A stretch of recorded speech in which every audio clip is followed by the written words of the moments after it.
Assalamualaikum warahmatullahi wabarakatuh. Jumpa lagi dengan admin di channel Bocah Indigo.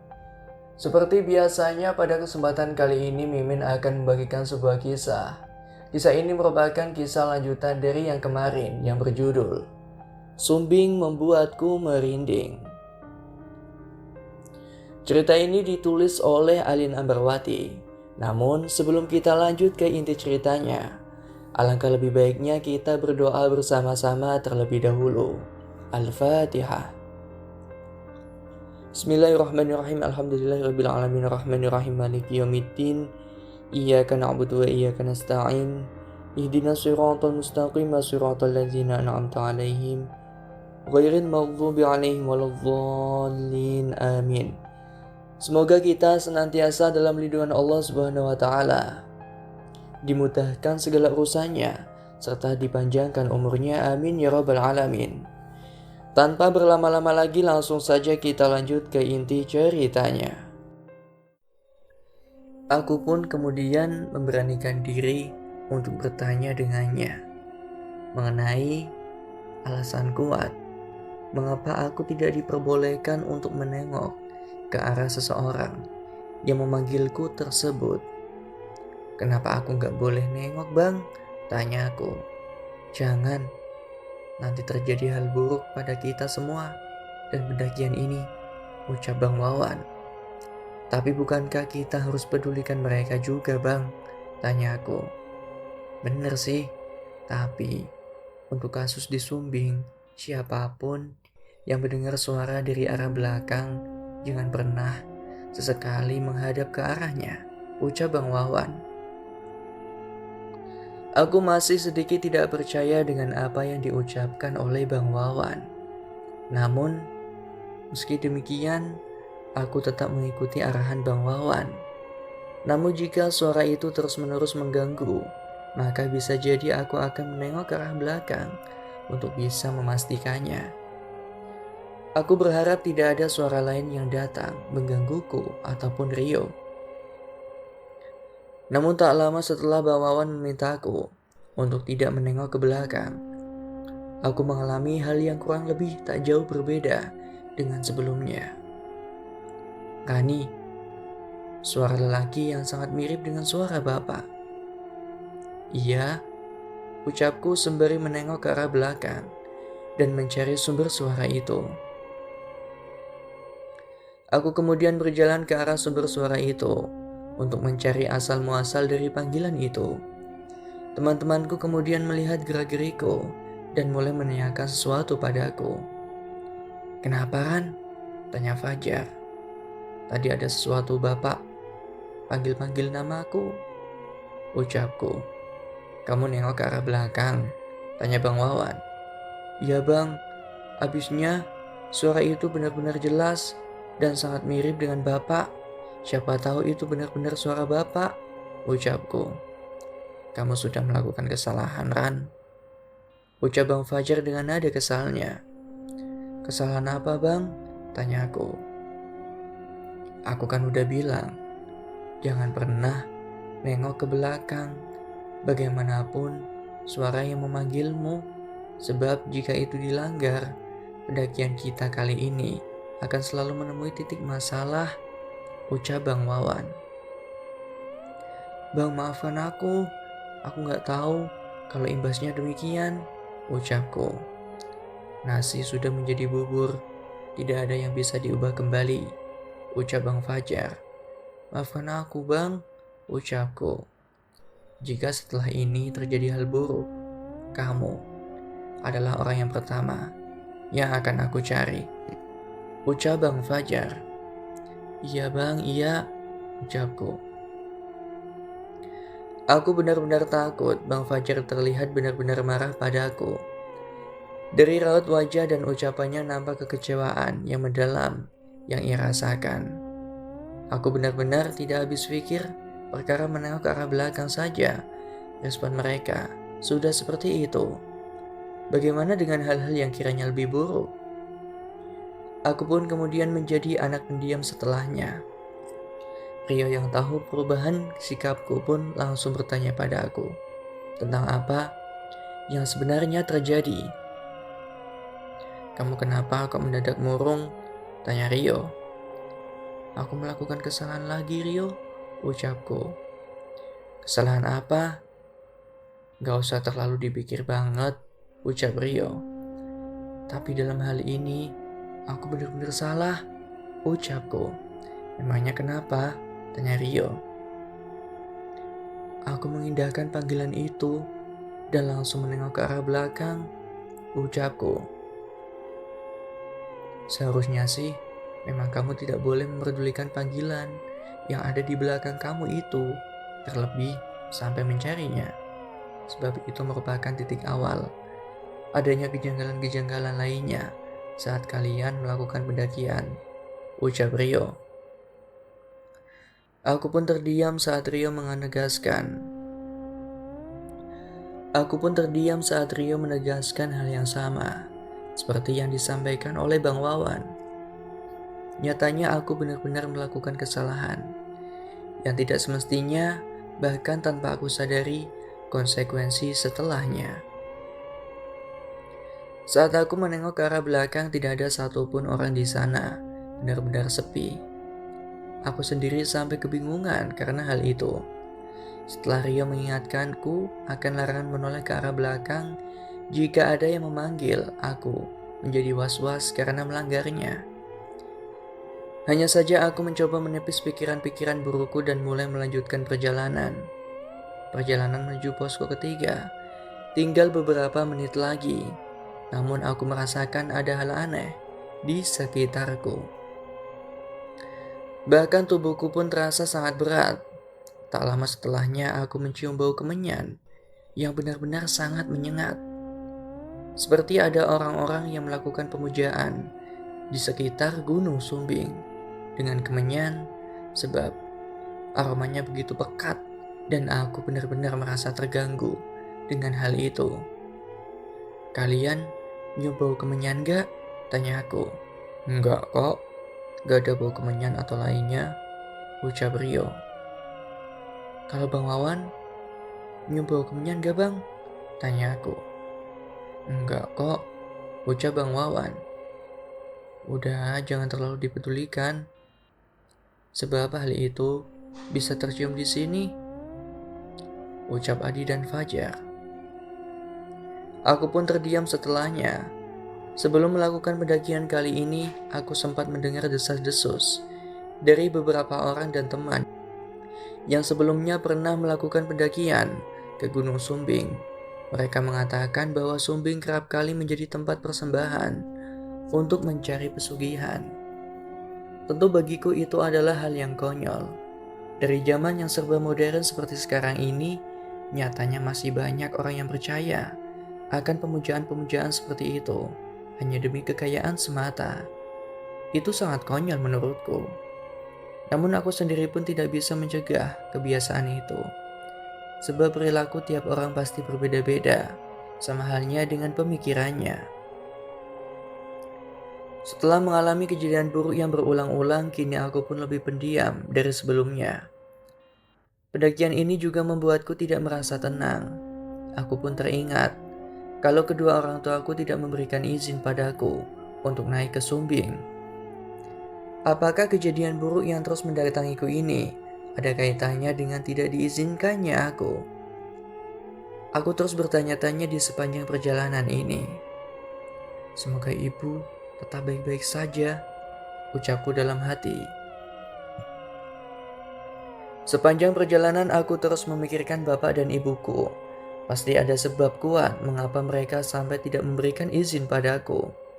Namun bodohnya aku tidak mengindahkan larangan tersebut, malah nekat melakukan pendakian ini.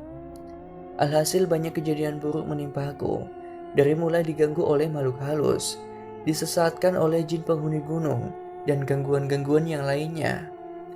Aku benar-benar merasa menyesal sekarang. Karena aku tidak bisa fokus melihat medan pendakian, aku pun mengalami sesuatu insiden, yaitu terpeleset hingga terperosok ke bawah, namun tidak sampai jatuh terlalu dalam. Aku pun syok dan kemudian meminta tolong pada teman-temanku yang lain. "Tolong, tolong!" teriakku. Teman-temanku pun langsung sadar jika aku terpeleset ke bawah. Mereka pun bergegas untuk menolong dan mengangkatku menuju ke tempat yang jauh lebih landai. "Kok kamu bisa terperosok gitu?" tanya Rio khawatir. "Aku lagi gak fokus, Rio," ucapku. "Lah kenapa?" tanya Rio. "Kepikiran bapak sama ibu di rumah," ucapku. "Kamu gak dapat izin ya naik Gunung Sumbing sama orang tuamu?" tanya Bang Wawan. "Iya bang," ucapku lirih. "Pancan bocah nekat. Kalau tidak mendapat restu itu lebih baik jangan naik. Ingat keselamatan kamu itu yang paling utama. Mereka gak kasih restu pasti karena ada sebabnya," ucap Bang Wawan. "Maaf bang, aku bener-bener nyesel," ucapku. "Terus sekarang gimana? Mau turun apa lanjut?" tanya Bang Wawan. "Lanjut bang," ucapku lirih. Bang Wawan pun nampak sedikit kecewa denganku karena aku tetap nekat mendaki tanpa adanya restu dari bapak ibu. Sebab menurut Bang Wawan, restu adalah kunci utama keselamatan seorang pendaki saat melakukan pendakian. Bang Wawan sebagai leader pun menarik napas panjangnya. Semuanya sudah terjadi dan aku sudah sampai sejauh ini. Menurut Bang Wawan tidak mungkin turun lagi. Apalagi kondisi sekarang sudah mulai gelap. Meskipun tanpa restu bapak ibu, tidak ada pilihan untuk turun saat ini juga. Terlebih lagi, aku baru saja terperosok ke bawah. "Coba kamu hubungi bapak ibu, bilang kalau kamu aman di Sumbing. Kalau telepon tidak tersambung, coba kirim pesan singkat," ucap Bang Wawan. "Iya bang," ucapku. Aku pun kemudian mengambil telepon genggam milikku dan mulai mengetikkan pesan singkat untuk bapak ibuku. Aku memberikan kabar bahwa aku baik-baik saja di Sumbing dan berharap bapak dan ibu di rumah juga selalu dalam keadaan baik. "Sudah bang," ucapku. "Ya sudah, kamu duduk sini. Saya coba obati cedera kamu," ucap Bang Wawan. "Iya bang, makasih," ucapku. Aku pun kemudian mendekat ke arah Bang Wawan untuk mendapatkan pertolongan. Bang Wawan pun dengan sigapnya mulai memijat kakiku yang cedera. Nampak jelas bahwa Bang Wawan sudah terbiasa melakukan pertolongan semacam ini. Ada sedikit rasa bersyukur bisa bersama ketiga teman baruku ini. Sudah selesai. Kita tunggu 10 menit, kalau sudah bisa disegerakan dan enak buat jalan, kita lanjut. Pos 3 sudah mulai terlihat," ucap Bang Wawan. "Makasih bang," ucapku. "Kamu harus lebih hati-hati Ragiran. Untung ada Bang Wawan. Kalau kita cuma berdua, aku sendiri sih bingung harus menolongmu dengan cara apa," ucap Rio.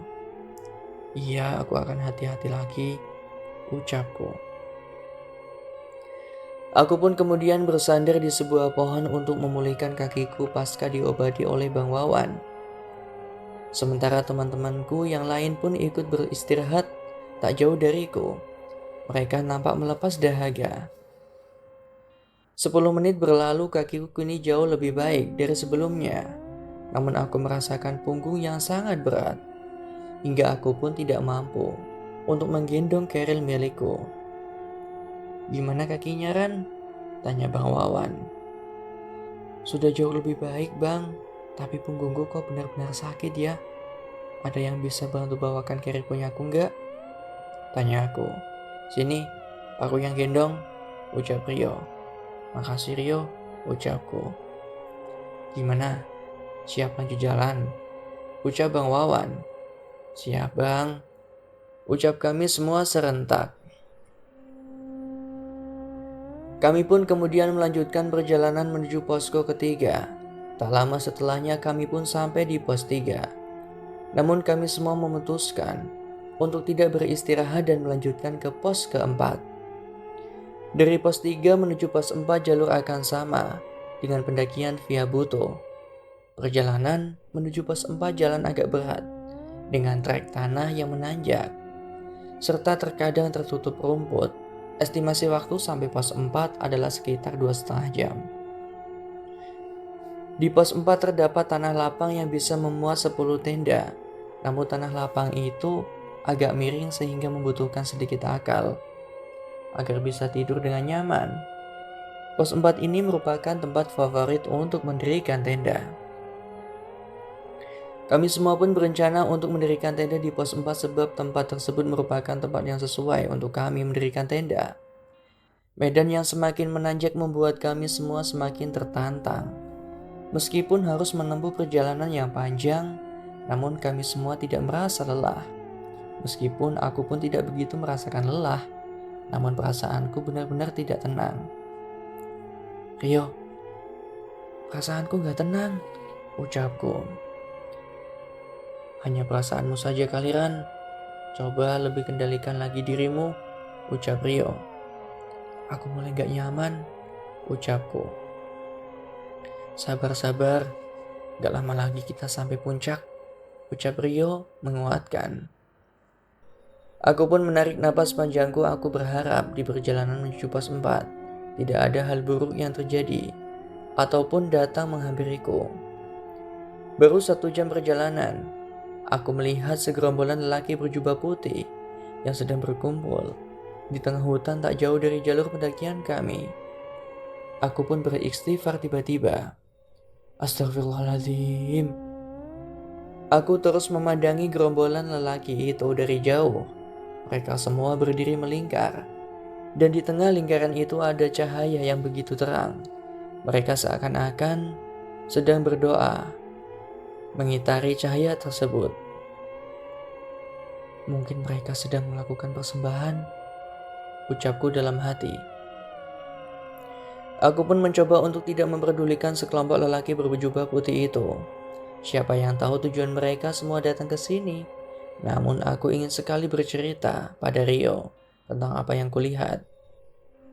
Rio, kamu lihat gak gerombolan lelaki berjubah putih di sana? Tanya aku sembari menunjukkan ke arah gerombolan lelaki itu. Enggak kok, gak ada apa-apa juga ataupun siapa-siapa, ucap Rio. Tapi mereka terlihat begitu jelas. Coba perhatiin lagi, ucapku. Rio pun mencoba memperhatikan ke arah aku yang tunjuk. Namun ia sama sekali tidak melihat apapun. Kalian kenapa? Tanya Bang Wawan. Bang Wawan merasakan ada hal aneh di antara kita. Karena kami selalu berbisik-bisik untuk membicarakan hal-hal yang tidak masuk akal. Gak apa-apa bang. Gak ada masalah apa-apa kok, ucapku. Beneran? Tanya Bang Wawan. Bener bang, ucapku lagi. Aku berharap Bang Wawan percaya dengan ucapanku. Namun aku sendiri masih bertanya-tanya. Siapa sekelompok lelaki berjubah putih itu? Yang dengan anehnya melakukan ritual di tengah malam tepat di tengah hutan. Bukankah mereka seharusnya tidak berada di sana? Pertanyaanku benar-benar tidak segera menemukan jawabannya. Bang Wawan curiga dengan sikapku itu. Ia pun terus mendesakku untuk bisa mengatakan apa yang terjadi denganku. Aku pun kemudian memberanikan diri untuk bercerita pada Bang Wawan mengenai apa yang telah aku lihat tadi. Kamu yakin gak ada yang disembunyikan? Tanya Bang Wawan. Sebetulnya ada bang, ucapku. Ada apa? Tanya Bang Wawan. Ia pun kemudian menghentikan langkahnya dan menatap ke arahku. Ia meyakinkanku bahwa dirinya bisa dijadikan sebagai tempat untuk bercerita. Aku melihat penampakan sekelompok orang berjubah putih di atas posko yang akan kita datangi, ucapku. Kamu yakin dengan apa yang kamu lihat? Tanya Bang Wawan. Yakin bang, sebab mereka begitu jelas di pandanganku, ucapku. Kamu berhenti memandangi mereka dan anggap saja mereka tidak ada, ucap Bang Wawan gelisah. Kenapa bang? Tanya aku. Udah, kamu ikuti saja omonganku. Bang Wawan pun kemudian menghentikan langkah kami semua dan meminta kami untuk beristirahat terlebih dahulu secara tiba-tiba, hingga membuat teman-teman yang lain pun bertanya-tanya. Aku sendiri pun tidak paham mengapa Bang Wawan memerintahkanku untuk melupakan apa yang aku lihat. Ada apa bang, kau berhenti? Tanya Fajar. Kita harus menghentikan pendakian kita terlebih dahulu, ucap Bang Wawan. Memangnya ada apa bang? Tanya Adi. Iya bang, kok tiba-tiba banget? Tanya Rio. Aku akan jelaskan semuanya. Kita harus berkumpul dan melingkar, ucap Bang Fajar. Bang Fajar pun kemudian meminta kami untuk duduk melingkar layaknya akan memperbincangkan sebuah strategi. Ran, jelaskan apa yang kamu lihat pada teman-temanmu, ucap Bang Wawan. Aku? Tanya aku. Iya, jelaskan. Mereka akan tahu, ucap Bang Wawan. Aku pun kemudian memberanikan diri untuk menceritakan sesuatu yang aku lihat pada semua teman-temanku. Aku melihat sekelompok lelaki berjubah putih. Mereka ada di pos 4, pos yang akan kita datangi, ucapku. Kamu yakin? Tanya Fajar. Tentu aku yakin. Aku melihatnya secara langsung, ucapku. Memangnya ada maksud tersembunyi dari keberadaan mereka bang? Tanya Rio. Konon katanya, penampakan kelompok lelaki berjubah itu kerap kali muncul di Sumbing. Mereka dipercaya sebagai tokoh-tokoh agama di Pulau Jawa. Tetapi hal buruknya, siapapun yang melihat kelompok lelaki itu bisa menghilang tanpa sebab, ucap Fajar. Aku pun merinding seketika setelah Fajar menceritakan maksud tersirat dari sekelompok yang aku lihat itu. Apakah aku akan menghilang? Apakah aku tidak akan selamat? Pertanyaan-pertanyaan itu terus muncul di benakku. Lalu apa yang harus kita lakukan bang? Tanya aku benar-benar gelisah. Kita sepertinya harus pulang Ran, daripada sesuatu yang buruk terjadi padamu, ucap Rio. Tapi, ucapku, kita bisa berhenti sejenak hingga mereka semua hilang, ucap Bang Wawan. Apakah mereka benar-benar akan pergi? Tanya aku. Kita harus terus perhatikan itu Ran, ucap Bang Wawan. Kami semua pun terdiam setelahnya. Seketika saja degup jantungku bergetar lebih cepat dari biasanya. Aku benar-benar khawatir dengan keselamatanku sendiri. Aku berharap semuanya akan baik-baik saja. Kami berlima pun kemudian memilih untuk menghentikan pendakian sejenak untuk mencegah hal buruk yang terjadi pada kami. Padahal perjalanan menuju puncak sudah tidak begitu lama. Jika kami sampai di pos keempat dengan segera, maka kami pun akan segera sampai di puncak. Sebab selepas pos keempat adalah puncak Gunung Sumbing. Hanya saja keselamatan tetap hal yang paling utama. Oleh karena itu, kami milih untuk menunda sejenak pendakian ini demi keselamatan kami bersama. Kita harus nunggu berapa lama lagi bang? Tanya aku. Coba kamu perhatikan lagi ke arah sana. Apakah mereka masih ada? Tanya Bang Wawan. Aku pun kemudian memandang ke arah jalur pos keempat yang tidak melihat apapun. Itu artinya mereka semua sudah tidak ada lagi di sana. Sudah gak ada bang, ucapku. Kita siap-siap untuk melanjutkan perjalanan lagi, ucap Bang Wawan. Kala itu hari sudah sangat gelap, jam pun sudah menunjukkan waktu dini hari tepat di jam 12 malam. Perjalanan menuju posko keempat tinggal beberapa menit lagi. Bang Wawan pun meminta kami untuk mempercepat langkah agar segera sampai. Kita harus berjalan lebih cepat nih dari biasanya, ucap Bang Wawan. Oke bang, ucap kami semua. Kami pun kemudian berjalan dari satu langkah ke langkah selanjutnya. Hingga akhirnya kami melewati titik di mana aku melihat sekelompok lelaki berjubah putih tersebut. Saat aku melewatinya, aroma melati tercium begitu pekat. Namun lagi dan lagi, aku tidak berani untuk memberitahukan hal itu pada teman-temanku. Biarlah hal-hal janggal seperti ini hanya aku saja yang tahu. Semua temanku sudah sering mendengar hal mistis yang aku alami, dan aku tidak ingin terus-menerus menambah beban mereka semua. Ran, kalau kamu ngeliat atau ngerasain sesuatu, jangan sungkan-sungkan untuk bicara ke aku atau ke yang lainnya, ucap Bang Wawan. Ya bang, ucapku. Benar-benar kebaikan seorang teman tidak hanya bisa dinilai dari seberapa lama kami saling mengenal, namun kembali lagi ke karakter tiap individu yang memang tidak sama. Dan untuk kali ini aku mendapatkan keberuntungan bertemu dengan ketiga teman baruku yang nyatanya benar-benar melindungi aku dan juga Rio. Setelah menempuh perjalanan yang melelahkan, akhirnya kami pun sampai di pos keempat.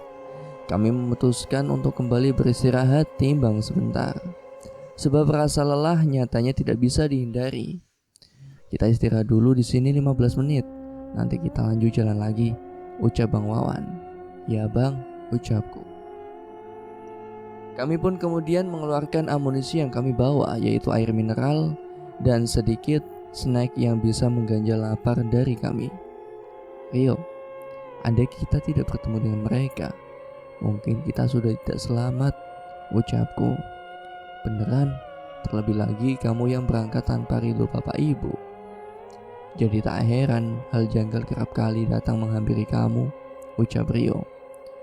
Hus, jangan sembarangan kamu. Hal mistis datang itu karena Gunung Sumbing memang angker, bukan karena aku gak izin, ucapku. Pasti ini juga ada kaitannya, Ran. Apalagi kan mereka bilang punya feeling yang kurang enak, ucap Rio. Udahlah, jangan dibahas, ucapku. Aku benar-benar merasa kesal dengan Rio jika Rio terus-menerus membahas hal itu. Sebab semakin dibahas aku semakin merasa bersalah dan ingin menyalahkan diriku sendiri. Aku hanya ingin pergi mendaki, tidak lebih.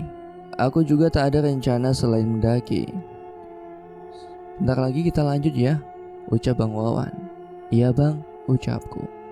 Semoga gak ada hal buruk yang terjadi lagi, ucap Bang Wawan. Kami semua pun mengangguk saat Bang Wawan mengatakan harapan itu. Aku juga berharap semua kejanggalan-kejanggalan itu telah usai hingga aku tidak perlu lagi merasa takut ataupun cemas. Setelah menunggu beberapa saat, kami pun kemudian melanjutkan perjalanan untuk menuju puncak Sumbing tepat di pukul 1 malam. Karena kami merasa peristirahatan kami di posko keempat sudah cukup. Di sisi lain, Rio tidak berhenti untuk menyinggungku dengan persoalan perizinan bapak. Rio benar-benar kelewat batas menurutku. Aku pun sedikit kesal dengan Rio. Aku kemudian mempercepat laju langkahku hingga aku berada tepat di belakang Bang Wawan. Bang Wawan pun merasa aneh karena aku tiba-tiba saja berpindah ke depan. Ya khawatir aku melihat sesuatu yang janggal lagi. Kenapa Ran? Tanya Bang Wawan. Gak apa-apa bang, ucapku. Yakin? Kau tiba-tiba pindah gitu? Lihat mereka lagi? Tanya Bang Wawan. Bukan bang, aku hanya sedikit kesal dengan Rio, makanya aku lebih memilih untuk jalan lebih dulu, ucapku. Apa yang membuatmu kesal dengannya? Tanya Bang Wawan. Dia terus menyinggung tentang aku yang tidak mendapat izin dari bapak ibu dan mengatakan bahwa hal mistis itu yang kita semua alami itu bermuara dariku, ucapku. Kamu gak dapat izin dari bapak ibu Ran? Tanya Bang Wawan. Bener bang, tapi biasanya mereka memberikanku izin kok. Hanya saja kali ini aku sedang tidak beruntung, ucapku. Kok kamu nekat sih mendaki tanpa izin? Kalau terjadi hal buruk gimana? Tanya Bang Wawan. Bener itu kata Bang Wawan, aku cuma nasihatin kamu malah ngeyel, ucap Rio. Aku pun hanya bisa terdiam saat disudutkan oleh Rio dan Bang Wawan. Aku seolah-olah terpojokkan oleh pertanyaan-pertanyaan yang dilontarkan oleh mereka. Aku benar-benar tidak mengindahkan pertanyaan mereka. Aku pun melangkah mendahului Bang Wawan karena rasa kesalahan di dalam diriku. Perihal mendapat izin atau tidak, biarlah itu menjadi urusan pribadiku. Aku menginginkan hal itu. Aku memilih untuk mempercepat langkahku karena rasa kesal yang menyelimuti diriku sendiri. Tidak seharusnya mereka bersikap demikian, ucapku dalam hati. Mereka terus-menerus menasihatiku hingga aku merasa sedikit kesal. Aku pun mempercepat langkahku agar mereka bisa mengerti jika aku tidak begitu suka jika terus-menerus dikritik berkaitan dengan izin yang tidak aku dapatkan dari orang tua. Perjalanan pun hanya tinggal menuju puncak. Aku yakin aku mampu tanpa harus terus-menerus bersama mereka. Biarlah aku sedikit menenangkan diri. Kamu mau kemana? Jangan jalan mendahului kita, bahaya, ucap Bang Wawan. Aku hanya tidak ingin mendengar kalian terus-menerus menyalahkanku. Biarkan aku tenang sebentar, ucapku. Kami berbicara demikian itu untuk kebaikan kamu, ucap Bang Wawan. Tapi aku rasa hal itu tidak perlu diungkit terus-menerus, Bang, ucapku. Kami minta maaf, berhentilah berjalan dan terus bersama kami, Ran, ucap Bang Wawan. Maaf, Bang, ucapku. Aku memilih untuk tidak mengindahkan omongan Bang Wawan dan terus melanjutkan perjalanan menuju puncak. Temenmu gimana tuh, Rio? Kok malah lebih memilih jalan sendirian? Tanya Bang Wawan kepada Rio. Karakter dia emang kayak gitu, Bang. Dia sedikit keras kepala dan tidak suka jika terus-menerus disalahkan, ucap Rio. Kalau terjadi apa-apa gimana? Tanya Bang Wawan. Tidak mungkin, Bang. Dia cukup pemberani kok, ucap Rio. Bang Wawan pun terdiam meskipun baru mengenalnya, namun Bang Wawan sangat paham karakter Rani. Dari beberapa sikap yang ditunjukkannya, memang dia pemberani, namun dia sangat peka terhadap hal-hal yang bersifat mistis. Bang Wawan khawatir jika di tengah perjalanan dia menghampiri persoalan yang sama dan dia tidak mampu mengontrol dirinya sendiri. Aku pun terus melangkah seorang diri. Hingga di tengah perjalanan aku merasa tubuhku sangat berat. Aku pun hilang kendali. Aku merasa ada seseorang yang mengikutiku dan menempel di pundakku. Namun aku tidak tahu apa yang mengikutiku itu. Kok berat banget ya punggung, ucapku.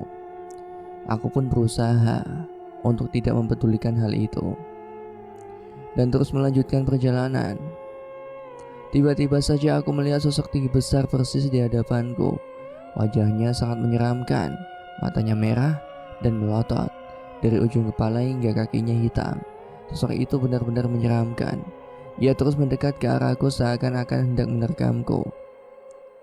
Tolong, jangan ganggu saya, tolong, ucapku memohon. Sudah terlambat, ucap sosok menyeramkan itu. Saya tidak mengganggu kamu, jadi tolong jangan ganggu aku juga, ucapku memohon dan terus memohon. Sudah terlambat, ucap sosok itu lagi. Aku pun berjalan mundur dan berteriak minta tolong, berharap Rio dan lainnya mendengar teriakanku. Tolong, tolong, teriakku. Dari kejauhan Rio dan lainnya mendengar teriakanku. Mereka pun mencoba memastikan apakah teriakan itu benar-benar teriakanku. Bang, kalian dengar suara teriakan minta tolong? Tanya Rio. Apa itu Rani? Tanya Bang Wawan. Sepertinya iya, Bang. Ayo kita percepat langkah kita. Sepertinya Rani sedang dalam bahaya, ucap Rio. Ayo cepat, ucap Bang Wawan dan lainnya. Mereka pun mempercepat langkah untuk bisa menemukanku. Di sisi lain, aku benar-benar takut sebab sosok menyeramkan itu terus-menerus mendekat ke arahku. Hingga aku pun berada di ujung jurang. Aku sudah tidak bisa bergerak mundur lagi. Aku merasa menyesal karena sudah mengabaikan ucapan teman-temanku. Aku benar-benar merasa bersalah. Terlebih lagi sikap mereka memanglah karena kesalahanku sendiri. Namun aku menjadi sosok yang tidak mau peduli dengan omongan baik mereka. Hingga aku pun dihadapkan dengan situasi yang benar-benar membuatku merasa benar-benar terbojok. Teman-teman, maafin aku yang sudah bersikap buruk, ucapku sambil meneteskan air mata. Sementara sosok menyeramkan itu masih berada tepat di depan mataku. Aku benar-benar tidak tahu lagi harus berbuat apa. Aku merasa benar-benar takut, kalut, dan sekujur tubuhku gemetaran. Jantungku berdetak lebih cepat dan tak karuan. Saat sosok itu benar-benar mencengkeramku, aku pun tak sadarkan diri karena sangat syok. Tak lama kemudian Rio, Bang Wawan, dan kedua teman yang lain pun berhasil menyusulku dan mampu menemukanku yang sedang tergeletak, tak sadarkan diri. Namun sosok menyeramkan itu benar-benar sudah tidak ada di sana. Hanya tinggal aku seorang diri tak sadarkan diri. Sepertinya Rani pingsan. Kita harus segera tolong dia, ucap Rio. Bawa dia ke tempat yang lebih landai dan kita bangun tenda di sana, ucap Bang Wawan. Siap bang, ucap Fajar dan Adi. Fajar dan Adi pun kemudian bergegas membuat tenda untuk dijadikan tempat, guna menyadarkanku dari ketidaksadaran ini. Rio dan Bang Wawan pun bergegas untuk membawaku ke dalam tenda. Aku buat air panas untuk Rani ya, ucap Bang Fajar. Iya segera ya, cepet, ucap Bang Wawan. Saat Fajar mempersiapkan minuman hangat, Rio, Adi, dan Bang Wawan terus mencoba menyadarkanku dengan memberikanku minyak angin dan memijit beberapa bagian penting di tubuhku agar aku lekas sadarkan diri. Di sisi lain, aku seakan-akan terbangun di dalam ketidaksadaranku tersebut. Aku merasakan berada di alam mimpi. Aku berada di puncak gunung, tengah hamparan bunga Adelweiss yang mekar dan sangat indah. Sontak aku pun takjub dan begitu bahagia berada di tempat itu. Tak lama setelahnya datang seorang perempuan yang cantik jelita dengan pakaian kebaya berwarna putih menghampiriku. Tinggallah di sini, maka keindahan itu akan selalu menjadi milikmu, ucap sosok perempuan itu. Kamu siapa? Tanyaku. Aku, penjaga hamparan bunga di hadapanmu. Jika kamu bersedia menetap di sini, semua yang kurawat akan kamu nikmati seutuhnya, ucap perempuan itu. Mengapa saya harus menetap di sini? Ucapku. Bukannya kamu menghindari omongan tak enak dari ayah dan ibumu? Bukannya kamu datang ke Sumbing untuk mencari ketenangan? Dan bukannya kamu ingin merasakan kebahagiaan yang tidak semu? Tanya perempuan itu. Bener sih, tapi kenapa kamu bisa tahu semua keinginanku? Tanya aku. Saya tahu semua yang ada di dalam pikiranmu, Rani, ucap perempuan itu. Saat sosok perempuan itu memanggilku dengan nama panggilan yang kumiliki, sontak aku merasa kaget, sebab aku merasa tidak pernah bertemu dengan perempuan itu sebelumnya. Namun anehnya dia tahu betul siapa aku dan apa yang aku butuhkan. Apakah ini hanya kebetulan? Atau mungkinkah ini merupakan petunjuk tentang kebahagiaan yang ingin aku dapatkan? Tidak ada kebahagiaan yang tak bersyarat. Jika aku ingin mendapatkan semua kebahagiaanku, apa syarat yang harus kupenuhi? Tanya aku. Cukup sederhana, ucap perempuan itu. Apa itu? Tanya aku. Menikahlah dengan putraku dan menetaplah di sini, ucap perempuan itu. Siapa putramu? Tanya aku. Kamu sempat menemuinya sebelum jatuh pingsan, ucap perempuan itu. Aku pun kemudian memikirkan sosok lelaki yang datang menghampiriku saat sebelum aku pingsan. Sosok itu merupakan sosok yang menyeramkan, tinggi besar dengan mata yang melotot ke arahku. Tidak mungkin jika sosok itu adalah lelaki yang dimaksud oleh perempuan ini. Benar, Rani, sosok yang kamu pikirkan itu adalah sosok yang saya maksud, ucap sosok perempuan itu. Tidak mungkin aku bersama lelaki itu. Dia sangat menyeramkan, bahkan karenanya aku jatuh pingsan, ucapku. Tidak, Rani, dia tidak menyeramkan, ucap perempuan itu. Tak lama setelahnya datang dari kejauhan seorang lelaki tampan mendekat ke arah kami berdua. Saat menatap wajahnya, aku benar-benar terpesona dengan ketampanan yang dimiliki lelaki itu. Dia putraku, ucap sosok perempuan itu. Aku pun terdiam 1000 bahasa saat melihat ketampanan lelaki itu. Senyumnya yang manis seakan-akan membius pandanganku. Orang setampan ini mau bersanding denganku. Rasanya tidak akan mungkin, tanyaku dalam hati.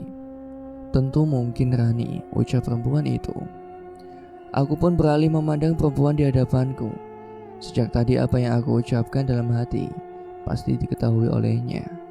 Dari awal hingga sampai saat ini, perempuan yang ada di hadapanku saat ini bukanlah perempuan biasa. Aku pun kemudian mencoba untuk berpikir lebih jernih dan lebih rasional lagi. Sebab rasanya tidak mungkin ada banyak keindahan di depanku tanpa adanya hal buruk di baliknya. Terlebih lagi ini bukan dunia nyata, melainkan dunia fana. Aku mencoba mencari cara agar aku mampu keluar dari zona ini. Zona yang benar-benar aku takuti, sebab semuanya nampak begitu janggal. Jika aku salah ambil keputusan, maka hal buruk akan membersamai hidupku setelah ini. Semakin banyak hal janggal yang aku alami, semakin ingin aku sadar dari mimpi yang penuh dengan tipu muslihat ini. Namun agaknya perempuan di hadapanku tahu apa yang sedang aku pikirkan. Ia kemudian mencoba mengecohkanku dengan berbagai kebahagiaan semu yang terus-menerus ditawarkannya. Rani, jangan takut, ini bukan dunia fana, melainkan dunia nyata. Kamu bisa mendapatkan segalanya. Kamu mau apa?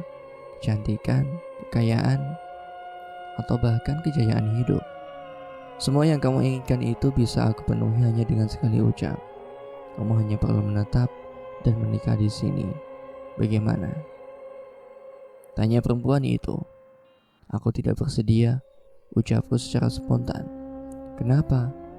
Kamu bisa mendapatkan semuanya. Ucap perempuan itu terus merayuku. Aku semakin sadar bahwa semua ini benar-benar tak nyata.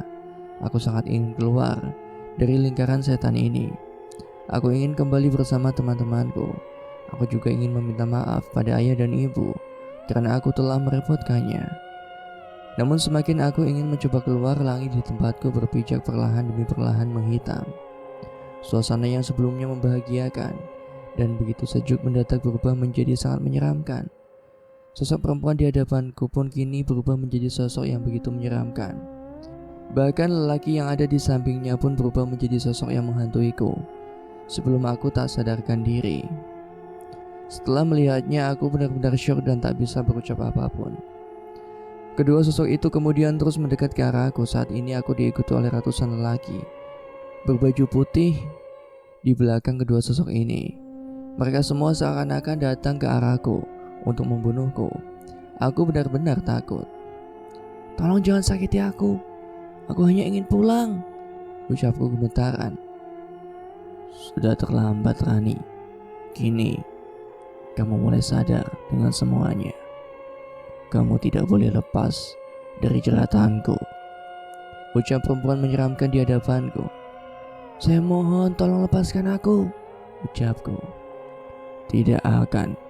Kamu tidak akan kami lepaskan, ucap perempuan itu. Aku pun kemudian mencari cara untuk bisa terlepas dari jeratan mereka semua. Aku kemudian berlari ke kanan dan ke kiri untuk mencari bantuan. Namun sayang beribu sayang, arah kanan kiriku semuanya berbatas langsung dengan jurang. Aku tidak bisa kemana-mana. Aku pun hanya mampu berdoa pada Tuhan agar Tuhan segera memberikan kesadaran untukku. Tuhan, selamatkan aku, ucapku dalam hati. Tidak akan ada siapapun yang mampu menyelamatkanmu, ucap perempuan itu. Aku terus berdoa pada Tuhan tanpa menghiraukan sosok di depanku. Aku hanya berani memejamkan mata. Aku sangat berharap keajaiban datang menghampiriku. Rani, bangun. Kamu harus segera sadar. Semua ini fana, Rani. Kamu harus segera kembali ke kehidupan nyatamu, ucapku dalam hati. Aku terus berbicara dengan diriku sendiri dalam hati. Aku ingin menyadarkan diriku bahwa semua ini semu. Semakin lama tempat yang kupijakan saat ini semakin menyeramkan. Kita di tanah lapang yang sebelumnya penuh dengan hamparan bunga edelweiss, kini berubah menjadi tanah yang penuh dengan pohon beringin yang sangat angker. Aku benar-benar kalut. Aku hanya bisa menangis. Sembari menutup mataku, aku tak berani menatap. Hingga tak lama setelahnya aku mendengar suara ibuku memanggil namaku. Rani, pulang nak, ucap suara yang begitu mirip dengan suara ibu. "Ibu tolong Rani," ucapku dalam hati. Namun rasanya semua itu hampir terlambat. Ratusan makhluk menyeramkan semakin mendekat ke arahku. Mereka benar-benar seperti ingin membunuhku. Aku pun hanya bisa berteriak dengan begitu kencang dan memanggil nama ibu.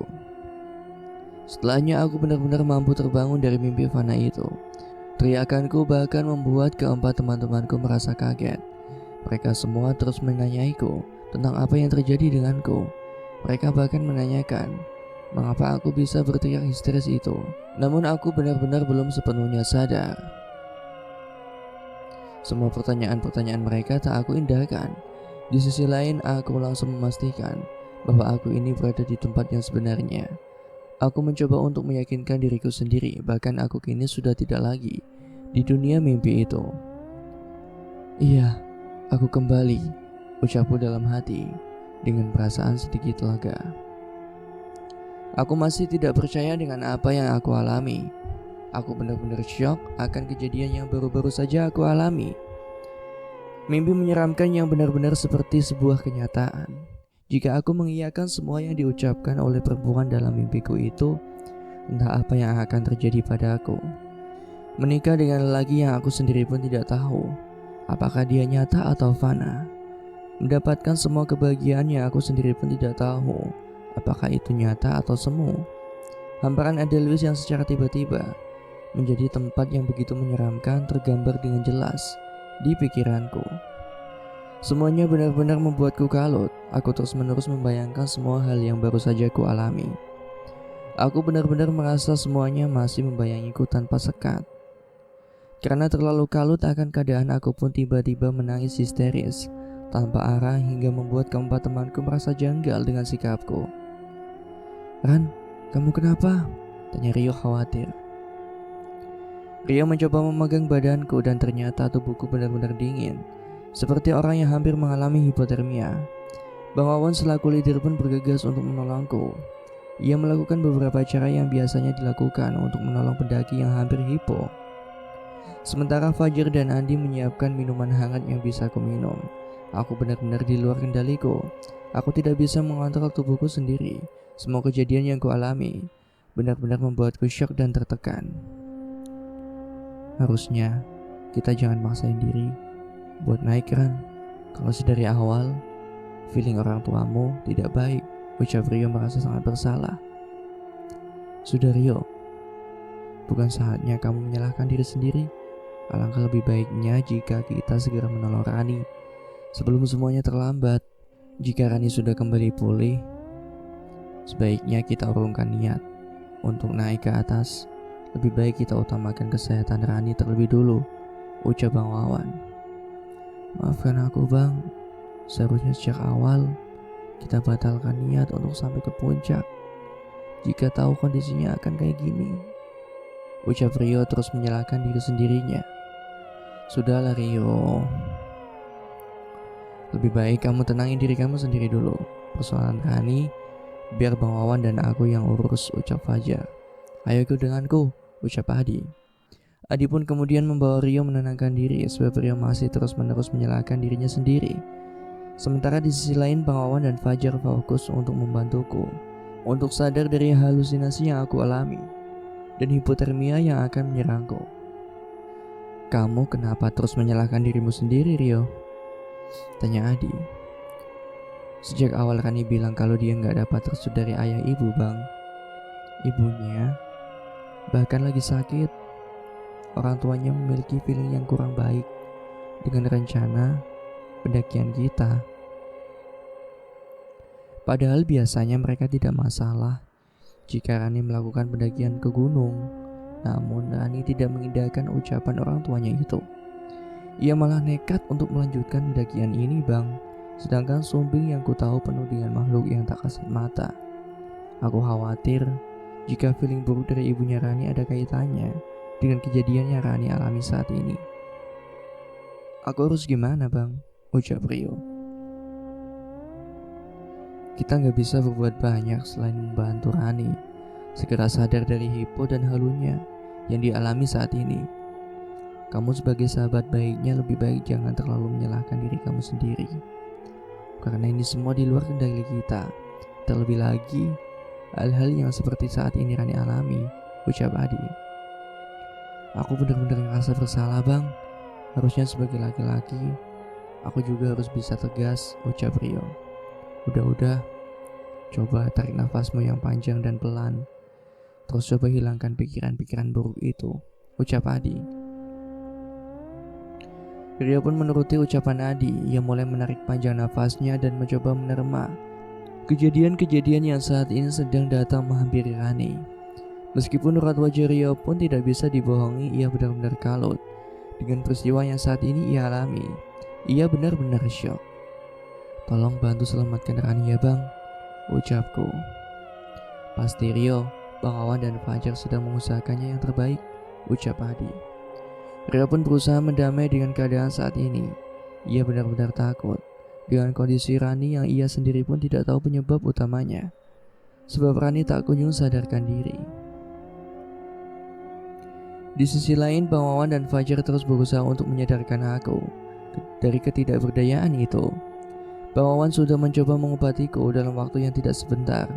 Aku setengah sadar saat itu. Namun aku masih belum bisa mengendalikan diriku sendiri. Hingga di titik di mana Bang Wawan mencoba membisikkan kalimat yang membuatku tertegun. Rani, kamu harus bisa kendalikan diri kamu sendiri. Ingat, kamu makhluk Allah yang jauh lebih sempurna dibandingkan dengan iblis ataupun setan di sekitar kamu. Kamu harus ingat itu. Kamu harus bisa melawan mereka semua, ucap Bang Wawan. Aku hanya bisa menjawabnya dengan air mata yang aku keluarkan. Bang Wawan mengucapkan kalimat itu bukan hanya sekali, namun berkali-kali. Ia berusaha sekuat mungkin untuk menyadarkanku dan membuatku bisa mengendalikan diriku sendiri. Fajar pun bersikap demikian. Ia juga membantu memberikanku semangat dan dukungan moral kepadaku agar aku mampu melawan semua hal buruk yang menimpaku itu. Lagi dan lagi aku hanya bisa meneteskan air mata. Aku pun berusaha untuk menggerakkan mulutku dan mengatakan sepatah kata dua kata untuk memberikan harapan pada mereka yang mencoba menyadarkanku. Bang, ucapku lirih. Ayo Rani, kamu kuat, kamu bisa. Kenapa? Tanya Bang Wawan. Bang, sakit, ucapku sangat lirih. Kamu harus bisa lawan rasa sakit itu. Kamu bisa, ucap Bang Wawan. Ayo Ran, pelan-pelan, buka mata kamu dan jangan pernah pikirkan hal buruk dalam pikiran kamu, ucap Fajar. Bang Wawan pun bergegas untuk mengambil air putih dan mulai membacakan beberapa ayat Al-Quran ke minuman tersebut. Ia kemudian mencoba meminumkannya padaku agar aku lekas sadar dan kembali pulih. Setelah meminum air yang diberikan oleh Bang Wawan, perlahan demi perlahan aku mampu untuk membuka mataku, meskipun sangat sulit. Aku pun kemudian berusaha terus untuk beristighfar dalam hatiku agar aku bisa mengendalikan diri. Usahaku pun membuahkan hasil. Aku berhasil untuk membuka mataku dan menatap Bang Wawan serta Fajar yang saat ini persis di hadapanku. Mereka pun kemudian bergegas untuk membantuku bangkit dari ketidakberdayaan. Tak lupa mereka pun memberikanku minuman hangat untuk kembali memulihkan keadaan. Bang, sakit, ucapku merintih kesakitan. Setelah ini kita akan kembali ke posko awal. Kamu harus segera mendapatkan pertolongan, ucap Bang Wawan. Sakit bang, ucapku. Nanti biar Bang Wawan yang akan gendong kamu turun ke bawah, ucap Bang Wawan. Bang Wawan benar-benar menjadi sosok leader yang mampu menjadi penolong untuk anggotanya. Mendengar kabar kesadaranku, Rio pun bergegas untuk menghampiriku bersama Adi.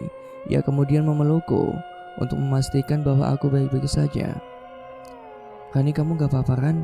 Tanya Rio gemeteran. Enggak, ucapku. Syukurlah, kita harus segera pulang, ucap Rio. Aku pun hanya bisa menjawab ucapan Rio dengan anggukan penuh arti. Bang Wawan pun meminta kami semua untuk segera membereskan perlengkapan-perlengkapan yang kami bawa, sebab kami semua harus segera turun ke pos awal sebelum kondisiku semakin parah. Bang Wawan pun menepati janjinya untuk menggendongku turun ke bawah, sebab tubuhku seperti tidak memiliki energi untuk bisa berjalan seorang diri. Sementara barang-barang bawaanku dibawa semua oleh Rio.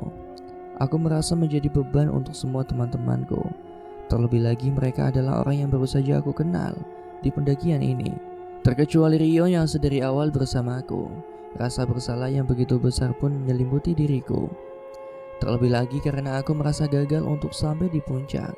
Aku benar-benar merasa bersalah.